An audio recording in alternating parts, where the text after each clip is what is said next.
Est-ce que tu connais Invincible? Je sais que c'est une série qui a fait le buzz. Oui, c'est un dessin C'est animé. tout ce que je sais par contre. C'est un dessin animé aux super-héros, à la Batman, à la Superman, juste très très extrême avec le langage, avec le sang et tout ça. J'adore ce dessin animé. Et la saison 3 vient de sortir et voilà, je l'ai binge-watch depuis qu'il est sorti. 3 épisodes en tout cas qui sont disponibles en ce moment. Bah, tu sais, en parlant de séries, il y avait un truc dont je voulais te parler et j'allais pas forcément en parler sur le podcast, mais tant qu'à faire, on peut aborder ce sujet. Il y a vraiment quelque chose à en tirer d'un point de vue américain, d'un point de vue lutte du racisme contre les blancs et les noirs, etc. C'est par rapport à l'affaire O.J. Simpson. Je ne sais pas si tu en as entendu parler. J'en ai entendu parler. Et ben, Netflix, ils ont décidé de sortir un documentaire de 4 épisodes. Chaque épisode fait environ 1h15. Je recommande à vraiment tout le monde d'aller le voir. C'est par rapport au meurtre d'une femme. Elle s'appelle Nicole, c'est l'ex-femme de ce footballeur américain O.J. Simpson. En fait, pour retracer l'histoire, O.J. Simpson, c'est un ancien footballeur américain qui est devenu acteur. C'est un noir, mais qui n'a jamais voulu être catégorisé en tant que noir. À l'époque, au début des années 2000, il y avait beaucoup cette assimilation noire, l'assimilation blanche. Lui, il voulait être O.J. Simpson. Et c'est très important de savoir ça pour la suite de l'histoire. Un jour, une femme promenait son chien tard dans la nuit et elle a vu 2 corps, inanimés de vie, morts, au niveau de l'entrée d'une maison. Elle a contacté la police est arrivée sur place, ils ont fait une enquête et ils ont trouvé quelques indices. Ils ont trouvé un gant, et ça, ce gant, il est très important pour la suite de l'histoire. Et ils ont aussi trouvé plusieurs taches de sang après s'être rendu compte que cette femme, c'était l'ancienne femme d'un footballeur américain nommé O.J. Simpson. Ce qu'ils ont fait, la police, c'est qu'ils ont essayé de joindre M. Simpson. Pour joindre exactement. Pour l'informer au moins. Exactement. De base, c'était ça. Il ne répondait pas, ils se sont rendus chez lui. Lorsqu'ils ont sonné, personne ne répondait. Sauf qu'au bout d'un moment, ils ont vu que sur l'allée de sa maison, il y avait une voiture blanche, tachée de sang, au niveau de la portière et au niveau du couloir qui mène jusqu'à la maison. Oula. Les taches de sang continuaient vers l'intérieur du portail. Normalement, les policiers n'ont pas le droit d'accéder à une propriété privée, surtout si cette propriété privée n'a pas de mandat, tu vois. Ils n'ont pas un mandat de perquisition. Sauf qu'il y a une loi qui te permet de faire ça si tu doutes qu'il y a un danger potentiel ou ce genre de choses. Oui, on appelle ça probable cause. Voilà, en anglais, ça doit sûrement être ça. C'est exactement ça. Et c'est très important pour la suite parce qu'ils ont décidé de franchir le portail. Une fois qu'ils ont franchi le portail, ils ont fait le tour de la maison et ils sont tombés sur une espèce de maison à l'arrière où il y avait le gardien. Un des 2 policiers a interpellé le gardien, il lui a parlé, et l'autre a décidé de faire un tour du pâté de maison. Qu'est-ce qu'il a découvert ? Et c'est là où c'est vraiment choquant, le 2e gant. L'exact même gant. Le 2e gant, il y avait un gant gauche au niveau de la scène de crime et un gant droit au niveau de la maison d'O.J. Simpson. J'ai des frissons là. Et ça va aller beaucoup plus loin parce que quand je vais te finir cette histoire, tu vas vite comprendre à quel point c'est un truc de fou. Ils ont, par rapport aux preuves qu'ils ont pu détecter, conclu qu'O.J. Simpson trempait peut-être dans quelque chose. Probablement, ouais. Voilà. Au moins trempé dans quelque chose, tu vois. Ils ont essayé de l'appeler, il était à Chicago. Il est revenu. Et lorsqu'il est revenu avec son chauffeur. Le chauffeur de limousine, ils l'ont interpellé, ils lui ont posé certaines questions. Quand est-ce que vous avez récupéré O.J. Simpson ? Il leur a donné 15 minutes, une date qui correspond à 15 minutes après la date de décès estimée par les médecins légaux de la femme d'O.J. Simpson. Ce qui est encore plus choquant, c'est que les deux policiers, ils ont décidé de refaire le chemin en respectant les trafics de circulation, les feux rouges, etc. Et ils ont découvert quoi ? Que ça prenait exactement 15 minutes pour O.J. Simpson d'aller de la maison de sa femme qui était morte, son ex-femme, pardon, jusqu'à chez lui. À partir du moment où toutes les preuves ont concordé, ils se sont dit quoi ? Ils se sont dit on va interpeller O.J. Simpson. Mais vu que la pression médiatique du fait que c'était quelqu'un de connu jouait un rôle dans cette affaire qui était très médiatisée, ils ne lui ont pas passé les menottes, ils lui ont dit de venir lui-même au centre de police. Ce qu'il n'a jamais fait. Il ne s'est pas rendu.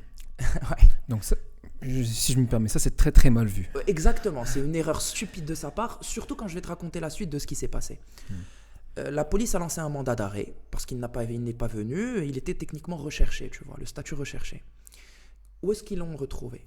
Au niveau de l'autoroute. Il y a eu une course-poursuite. Tous les noirs de Los Angeles étaient sur l'autoroute avec des pancartes « Libérez O.J. Simpson, il n'a rien fait », etc. Parce que la mentalité à l'époque, c'était quoi ? C'était un noir a potentiellement tué une blanche. vu que tous les Noirs sont inculpés de meurtre et que les procès sont faits à la va-vite, tu vois ce que je veux dire? Alors il n'est pas coupable. C'était pas une course avec la justice. Exactement, c'était une guerre raciale. Wow. Et c'est incroyable parce que lorsqu'il était en course-poursuite face à la police, ce n'était pas lui qui conduisait, c'était un ami à lui. Et O.J. Simpson avait un pistolet sur sa propre tempe et il menaçait son ami et lui disait « Si tu t'arrêtes, je me suicide ». À un moment donné, il y a eu un interlocuteur de la police de Los Angeles qui est intervenu au téléphone avec O.J. Simpson. Ils l'ont convaincu de rentrer chez lui. Je passe les détails, ils lui ont mis les menottes, ils l'ont emmené à l'interrogatoire. Il était très confus dans son interrogatoire. Donc il ne sait pas trop de quoi il parle. Exactement. Ça aussi encore c'est mal vu. Tout était mal vu en fait. Et jusqu'au moment où le procès arriva, normalement, toutes les preuves étaient contre lui, tu vois. Par rapport aux gants, par rapport au sang sur la voiture, par rapport au fait que les 15 minutes lui suffisaient, par rapport au fait que le chauffeur de la limousine qui l'a emmené à l'aéroport pour aller à Chicago a dit qu'à l'heure précise où il est venu, c'était exactement 15 minutes après. Tout concordait. Et il avait un avocat qui était l'un des meilleurs avocats noirs de Los Angeles qui a joué la carte. Il a joué 2 cartes. Il a joué la carte du fait que les gants ne lui allaient pas à 100%. Parce que dans le procès, il y a eu une image choquante qui avait fait le buzz à l'époque où lorsqu'il mettait les gants ne lui allaient pas à 100%. Ah, et ça, c'est un argument. Et ça, c'est le seul argument, justement. Et le deuxième argument, c'était la carte du racisme. O.J. Simpson est le seul interpellé pour cette affaire car il est noir. Et à l'époque, ça avait fait énormément de buzz. Et je vais sauter les étapes pour aller à ce qui est le plus choquant. Ça, c'était le procès pénal, bien sûr. Il a été reconnu non coupable à 12 voix contre 0. Je répète, il a été reconnu non coupable à 12 voix contre 0. Donc, et c'est unanime normalement. Et les jurés, normalement dans des affaires qui durent aussi longtemps et où il y a autant de médias, les jurés généralement prennent quelques semaines, voire au moins quelques jours pour délibérer. Ils n'ont pris que 4 heures.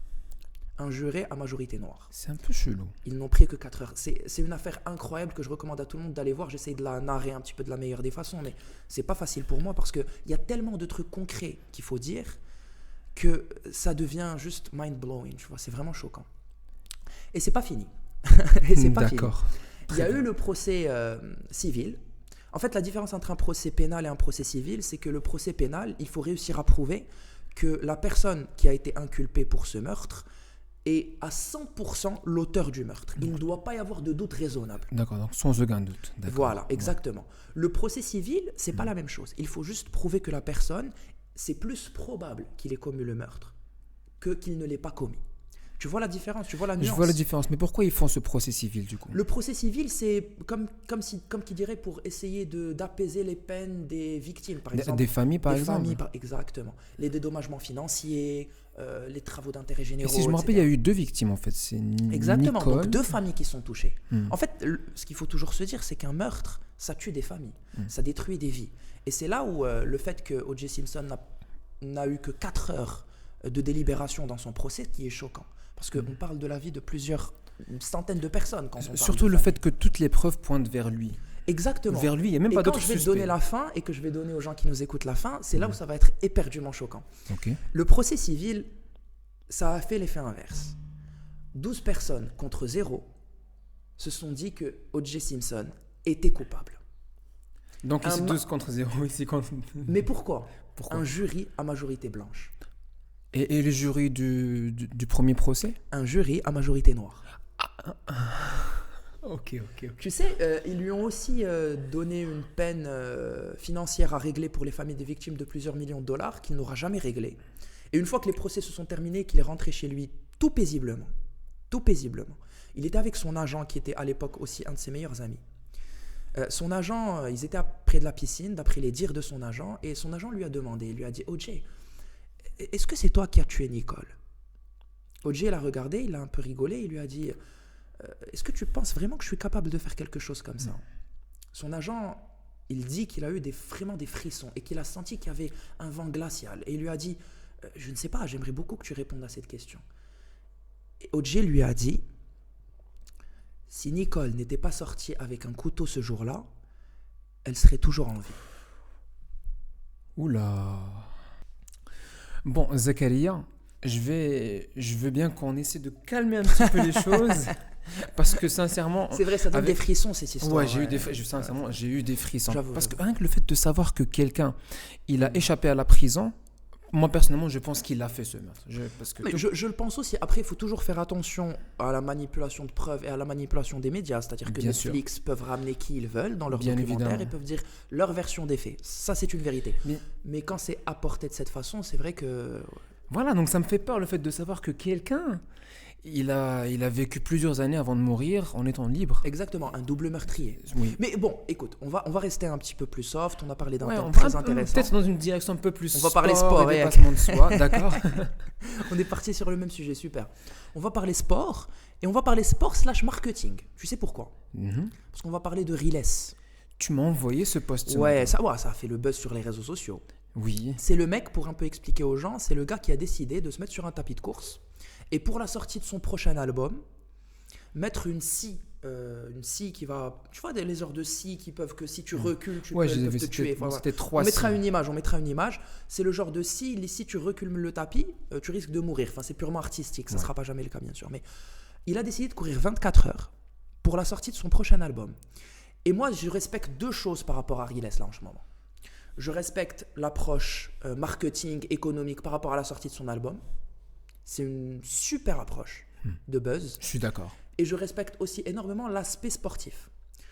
Moi, clairement, je ne suis pas capable de courir 24 heures. Je pense que 99% des gens ne sont pas capables de courir 24 heures.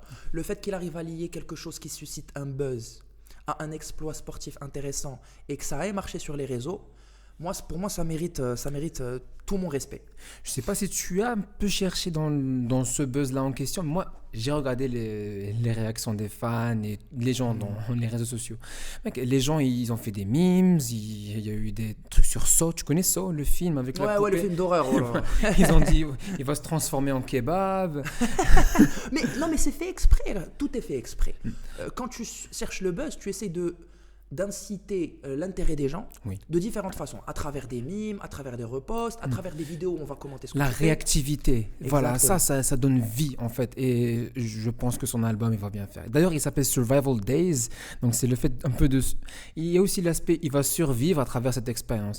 Super jeu de mots. Et je pense, lorsqu'il a fini de courir, d'ailleurs, il a couru Oui. doucement. Il a Ouais, couru il a doucement, couru à 9 mais pas pour km/h. 24 heures. 24 heures, Ça fait combien de kilomètres d'ailleurs? Bon, on peut vite fait estimer combien? 24 fois 9 24 fois 9, 9, 240... 240, 220, 216. 216. Ouais. Pouah. 216. 216 Wow. km, Hassan. Wow.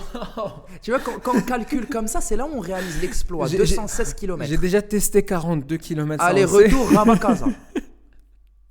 Aller-retour Rabakaza. Mais d'ailleurs, c'est bien que tu parles de ça. Tu parles de tes exploits parce que je sais que tu cours aussi beaucoup. Pour se rapprocher un petit peu de Riles et comprendre son exploit sportif, qu'est-ce que ça fait, par exemple, quand tu cours et, par exemple, comme pour toi, tu as ta 4e heure de course, par exemple? Wow, la 4e. Tu es en enfer. Sincèrement, tu es en enfer. Tu te demandes pourquoi je fais ça. Tu as mal partout. Si tu as pas assez de préparation, tu as vraiment mal partout. Tu te poses toutes les questions possibles. Et pour beaucoup de gens d'ailleurs, il y a le phénomène qu'on appelle the wall, le mur. Okay. C'est un phénomène dans lequel tu te bloques. Tu penses que tu peux pas le faire, tu n'as plus de ressources. Et dans mon expérience, c'est quelque chose que tu dois dépasser. Donc il y a beaucoup de dépassement de soi avec ça. Mais comment par exemple, toi, de la même façon que Riles, hein, mais comment toi, est-ce que tu as réussi à dépasser ce mur? Comment tu as pu te convaincre que ce que tu faisais, c'est que tu le faisais pour les bonnes raisons? Le meilleur exemple que j'ai, c'est lors de mon 2e marathon, celui que j'ai fait à Casablanca en octobre. C'était une très bonne confiance en soi, très très saine. Okay. Je me suis préparé pour ça. Je me suis entraîné, j'ai fait la préparation mentale, j'ai bien mangé avant de venir, j'ai bien dormi. Je suis concentré à Fkates. Moi, je ne suis pas trop dans les marathons. Moi, je suis plus dans tout ce qui est cyclisme. Tu le sais Ouais, très lui, bien, je fais des longues beaucoup de distances vélo. au vélo. Ouais. Ouais. Mais je crois que le marathon, normalement, si tu as une bonne préparation, techniquement, sur les 3h30 d'effort, normalement, d'un bon temps. 3h30, c'est un bon temps, généralement, non? C'est un excellent temps. C'est un excellent temps. Donc, sur 3h30, 4h de marathon pour tes 42 km, normalement, quelqu'un qui est bien entraîné, il reste à 80% de son effort constamment, non? Ou est-ce que tu montes à des pics où tu es à 100%? Chacun sa stratégie pour le marathon. C'est une stratégie de se mettre à 100%. Chacun une stratégie. Il y a mon premier marathon, j'étais un peu j'avais pas beaucoup de savoir. Je me suis mis à fond. Et je l'ai regretté Tu plus étais tard. à fond pendant les 40 km. J'ai couru avec les gens du 21 km et avec leur rythme en fait. Eux, ils ont fini, moi j'ai continué. Et honnêtement, j'ai regretté plus tard. Donc avec du recul, tu penses que c'est pas la bonne stratégie. Ce n'est pas la bonne Ça stratégie. serait quoi la meilleure stratégie là pour quelqu'un qui veut courir un marathon? Je pense que pour la stratégie, chacun doit connaître son corps. Parce que Ouais. dans mon expérience, ce que je commence à comprendre de plus en plus, c'est d'essayer de maintenir un bon rythme cardiaque pendant au moins les 10 ou bien 15 premiers kilomètres. Et le cœur, il s'adapte. Ça, c'est dans mon expérience. Il s'adapte et je peux prendre un meilleur rythme tout en maintenant un rythme cardiaque qui est sain, entre parenthèses. Parce qu'il ne faut pas être dans la zone rouge. Dans la zone rouge, c'est là où ton corps, il demande beaucoup plus d'oxygène, il veut faire passer beaucoup de sang. Des battements de cœur et tout Ouais, ça. là, tu es dans le risque de blessure. Donc généralement, est-ce que tu arrives à augmenter ton rythme au fur et à mesure de la course ou est-ce que ton rythme diminue? Je parle de ta vitesse. Elle augmente ou elle diminue? J'arrive à la maintenir stable. D'accord. Et Mais est-ce que tu fais ça avec une montre connectée normalement? la voici. La voici. Ok. Je vois que mon battement du cœur, ok, il est un peu trop élevé. Ok, je dois diminuer mon rythme. C'est un peu mieux lorsque tu es avec des amis. À Casablanca, je l'ai fait avec un ami d'ailleurs, il s'appelle Oui. Yasser. Et donc voilà, lui, il est un peu fatigué. Ok, t'inquiète pas, je suis là avec toi, on va diminuer, on va prendre un rythme. Ah donc attends, c'est hyper intéressant parce que donc, ça veut dire que toi tu acceptes de revenir en arrière entre guillemets, de ne pas aller à ton rythme optimal pour supporter un ami et par conséquent ne pas avoir le meilleur temps possible. Oui. Tu l'acceptes. Bien sûr. Personnellement, C'est une expérience spéciale. Il y a le marathon seul, il y a le marathon avec quelqu'un. personnellement, je ne le ferai pas. Ah oui? Personnellement, je ne m'imaginerais pas si je faisais un marathon accepter de rebaisser mon rythme pour m'adapter à quelqu'un. Je pense que si c'est vraiment ton ami, il comprendra le besoin que tu as de te dépasser et d'aller vraiment à ton maximum pour aller chercher ton record. Ça, c'est si on est d'accord là-dessus depuis le début. Mais si à la base, mon objectif, c'est de le finir avec mon ami, bah. Donc, tu sais, Voilà. tu partais du principe que le marathon de Casa, Oui. tu allais le faire avec ton ami Yassir et le but, c'était que vous franchissiez la ligne à la Exact. fin ensemble. Exactement. D'accord. D'ailleurs, si par exemple, moi, je voudrais bien faire un semi-marathon avec toi, par exemple, bien 10 km, je le ferai avec toi. À quoi bon prendre un rythme un peu Oui, mais élevé? là, pour moi, c'est pas la même chose, Hassan. Pour moi, le 10 km ou le 21 km, ce n'est pas tes étapes de D'accord, je prédilection. comprends. 42, c'est un peu le. Voilà, ouais. c'est 42, tu vas le faire une fois tous les je ne sais pas combien de mois. Donc, c'est des moments où si tu t'adaptes à mon rythme, tu gâches un petit peu ton travail sur les prochains mois. Tu vois ce que je veux dire? Alors qu'un 10 km, tu peux le faire avec moi et tu peux limite faire le 10 km Lyon. Et dans 2 jours, tu fais ton marathon. Tu vois ce que je veux dire? Oui, oui, Donc, c'est absolument. pas un mec que tu t'es adapté avec moi. tu vois. J'imagine que dans ma tête, c'était une expérience que je voulais avoir. Le fait de le faire avec quelqu'un. Et qu'est-ce que ça t'a fait ressentir quand vous avez franchi la ligne ensemble? Une fierté. C'est Une différent, fierté. c'est différent. Ouais, c'était très différent parce que j'avais une stratégie, j'avais une préparation, je savais que ça allait bien se passer et je l'ai fini. Je t'ai appelé, Oui, tu m'as- on et en tu a m'as- discuté. Et on tu en m'as a direct discuté. dit félicitations, Hassan. Bien sûr, bien sûr. Et- La semaine dernière, comme tu sais, au week-end, je suis parti voyager à Tétouan avec la famille pour aller voir ma famille voilà, à Tétouan. Et pendant que je suis en train de conduire, il y a mon père qui me dit Hassan, est-ce que tu as entendu parler de DeepSeek, tout ce qui se passe en ce moment? Je lui dis Non, bien sûr, samedi dernier. ouais, samedi dernier. Moi, j'étais pas très informé dans ce moment. Je lui dis non, c'est quoi DeepSeek? Tu avais pas entendu parler de DeepSeek? Non, pas encore, pas. Ah, ça avait fait le buzz à ce moment-là. Ça La avait semaine fait le dernière, buzz. Ça avait déjà fait le buzz. Ouais, il suffisait juste de chercher DeepSeek et tu trouves directement, tout le monde panique, c'est bon, ChatGPT dans la merde. Alors il me dit, écoute, c'est ce nouveau ChatGPT, c'est mieux que ChatGPT, c'est les Chinois, ils vont C'est tout mieux que envahir. ChatGPT. Je sais pas qui a décidé de dire ça. Je suis pas très sûr parce que en soi, ce n'est pas mieux que ChatGPT. Quand tu rentres, bon, moi j'ai fait un petit peu d'informatique, de machine learning et tout, mais quand tu rentres dans les détails de la conception et de l'architecture neuronale, tu vois, de l'AI qui a fait ces deux modèles, DeepSeek c'est très bien, mais dire que c'est mieux que ChatGPT, je pense que c'est une erreur d'un point de vue informatique. Bon. D'un point de vue informatique. C'est pour ça que les gens surfent beaucoup sur la vague, tu vois, sur le buzz. Ouais, c'est le Même buzz. quand à l'époque, tu te effectivement. souviens de Gemini. Quand Gemini était sorti, il y avait beaucoup de gens qui allaient dire que Gemini, ça allait concurrencer à 100% de ChatGPT, etc., etc. On va pas se mentir. C'est le hype. Voilà. Qui rentre C'est le sur hype. Gemini et qui rentre Ouais, sur absolument, ChatGPT. c'est le hype. Et surtout, il y avait surtout l'argument que le coût que ça a coûté pour développer des DeepSeek, il était beaucoup moins que celui qui. Ouais, c'est un demande par algorithme ChatGPT. chinois. Tout ce qui est chinois coûte moins cher, généralement. Tout ce qui est chinois coûte moins cher. tu vois. Effectivement. Alors, direct, dès que je suis arrivé à la maison voilà, avec la famille, je suis parti voir DeepSeek et j'ai fait le même prompt sur ChatGPT, sur un truc très sophistiqué. Ah, c'est intéressant ça. Le même prompt Intéressant. sur ChatGPT et sur DeepSeek. DeepSeek, j'étais pas déçu. J'ai eu un truc très correct, similaire à ce que j'ai eu avec ChatGPT, mais j'ai direct remarqué qu'il y a beaucoup moins de fonctionnalités parce que ChatGPT, il est bien bombé Au avec niveau tout ce des qui- applications. les ça. applications, exactement. Moi, en tout cas, je l'utilise parfois s'il me faut des schémas, une création de logo. Il y a pas mal de choses que tu En peux fait, faire. l'avantage avec ChatGPT, c'est que même moi, personnellement, je n'ai plus d'être le réflexe d'aller chercher générateur de logo quand je veux un logo, compresseur de fichiers quand je veux compresser un fichier. Je vais directement sur ChatGPT, je sélectionne l'application avec les prompts nécessaires dont j'ai besoin et j'utilise ChatGPT directement pour faire toutes mes recherches. Et c'est beaucoup mieux parce qu'à partir de quelques semaines, là ou là quelques mois, il est devenu connecté à Internet. Avant, Ouais. c'était pas le cas, si tu te souviens. Je sais pas si tu savais ça, mais avant, ChatGPT n'est pas connecté à Internet. Je Il y ne avait une savais base de pas. données et ouais. Je ne savais pas. Tu Et sais, voilà. je l'utilisais très très tôt par rapport aux autres. C'est d'ailleurs un ami Mais tu remarquais pas qu'il te donnait des informations un peu damn.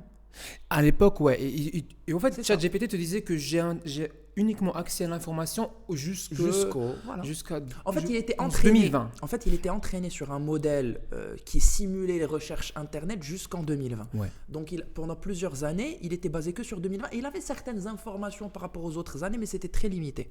Et à l'époque, ChatGPT aussi, ce qu'il faisait, c'est que quand tu lui posais une question où il avait l'impression que tu essayais, tu vois ce que je veux dire, Ouais. de l'entraîner vers là pour dire, il t'envoyait un message toujours le même, dit elle, en mode par rapport à des données, confidentialité, je ne peux pas accéder ou de donner ce genre Ça m'est d'informations. arrivé. Là, ça se donne beaucoup moins parce que vu qu'il a une intelligence supérieure et qu'il arrive à contourner tes réponses, si toi tu joues le mec intelligent, lui aussi va jouer le mec intelligent, t'inquiète pas. T'inquiète pas. C'est limite devenu un cerveau humain avec lequel tu communiques. Donc ChatGPT, le fait qu'il accède à Internet, ça permet maintenant d'avoir une information très précise, une information complète, et aussi des applications qui deviennent beaucoup plus nettes et qui te donnent exactement ce que tu veux quand tu saisis tes prompts. Donc la concurrence avec DeepSeek, Psy, quoi. personnellement, et souviens-toi de ce que je vais dire, je ne pense pas qu'elle est là pour s'installer la durée. Moi, je peux dire moi aussi. Je sais qu'en ce moment, les États-Unis, le gouvernement, ils sont en train d'essayer de bannir DeepSeek aux États-Unis ouais. uniquement. Tout ce qui est chinois, ils veulent le bannir. Hein, ce qu'ils ont fait avec TikTok, ouais. Ouais, avec TikTok. Mais avec TikTok, ils cherchent à obtenir des grandes parts sur Oui, TikTok. ils veulent justement que la partie TikTok US soit rachetée par soit Elon Musk ou MrBeast, j'ai entendu aussi. Enfin bref, il y a des rumeurs de noms de gens qui veulent racheter la plateforme. Oui. Mais est-ce que ça va aller jusque-là? J'en sais rien, honnêtement. Bon, seul le temps dira. En tout cas, on peut faire juste des Exactement. estimations. Mais pourquoi? Dis-moi les raisons. J'aimerais beaucoup savoir. Alors, j'ai pris l'article tout à l'heure. Il te dit que the chatbot app, however, has intentionally hidden code that could send user login information to China Mobile, a state-owned telecommunications company. Bon, en gros, je t'explique. Et le gouvernement américain, il soupçonne, et apparemment, ils ont des preuves comme quoi le code de DeepSeek prend user data, la data de l'utilisateur américain. Des informations personnelles. Ouais. Exactement. Et pour l'utiliser pour leur propre utilisation qu'ils veulent, quel que soit leur D'accord, donc motif. c'est comme si une sorte de piratage de la vie privée des gens, en fait. Et ouais. Donc, est-ce que ça, c'est des soupçons d'après ce qu'ils disent? Oui, mais après, il y a toujours les États-Unis, la Chine. Oui, il y a toujours la panique. concurrence. Ouais, il y a toujours la concurrence entre les deux. C'est un peu, ouais, c'est le même problème que TikTok. Et ils disent quoi d'autre sur l'article? J'aimerais beaucoup savoir jusqu'où ça va, parce que je pense pour interdire l'utilisation de quelque chose, ça doit aller plus loin. Ok, alors j'en ai une pour toi. Vas-y. Il y a GoTimer qui a dit Under no circumstances can we allow a CCP company to obtain sensitive government or personal data. On ne va pas accepter que le CCP, CCP c'est Chinese Je ne sais pas. Honnêtement, je ne sais pas. Moi non plus, mais C'est ok. Continue, c'est intéressant. qu'une compagnie chinoise obtienne des informations et de la data gouvernementale ou bien personnelle auprès des États-Unis. Donc il y avait un premier Inacceptable. niveau au niveau de la vie privée des gens normaux, et là c'est la data gouvernementale. Donc ça va jusque là. Oui. J'ai hâte de voir où ça va mener cette affaire, Moi aussi. parce que je pense que ça peut aller loin si ça continue comme ça.